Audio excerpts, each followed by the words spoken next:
સરકારી તંત્ર જ્યારે જનતાની સેવા માટે હોય ત્યારે કર્મચારીઓની ઉદાસીનતા સામાન્ય નાગરિકો માટે કેવી હાલાકી સર્જી શકે છે તેનો જીવંત દાખલો વિસનગરની યુજીવીસીએલ કચેરીમાં જોવા મળ્યો છે. સોશિયલ મીડિયા પર વાયરલ થયેલા એક વિડીયોએ કચેરીમાં ચાલતી બેદરકારીની પોલ ખોલી છે.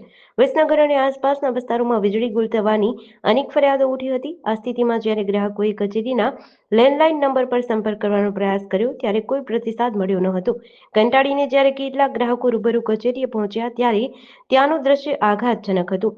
વાયરલ વિડીયોમાં સ્પષ્ટ જોઈ શકાય છે કે ફરજ પર રહેલા કર્મચારીઓ ઓફિસના ફોન પર ગ્રાહકોની ફરિયાદો સાંભળવાને બદલે પોતાના પર્સનલ મોબાઈલ પર લાંબી વાતો કરવામાં વ્યસ્ત હતા. જ્યારે હાજર ગ્રાહકોએ વીજળીના પ્રશ્ને રજૂઆત કરી ત્યારે કર્મચારીએ નમ્રતા દાખવવાને બદલે કાલે કામ થશે તેમ કહીને ઉડાવ જવાબ આપ્યો હતો.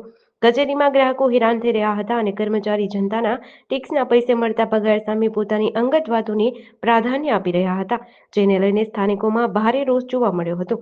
ત્યારે તંત્ર સામે પણ અનેક સવાલો ઉઠી રહ્યા છે. આ ઘટના બાદ સ્થાનિકો માંગ કરી રહ્યા છે કે ઉચ્ચ અધિકારીઓ આ વાયરલ વિડીયોની નોંધ લે અને જવાબદાર કર્મચારીઓ સામે શિસ્તભંગના પગલાં ભરે. જેડીસી ન્યૂઝ સાથે ભાવિન ભાવસાર, મહેસાણા.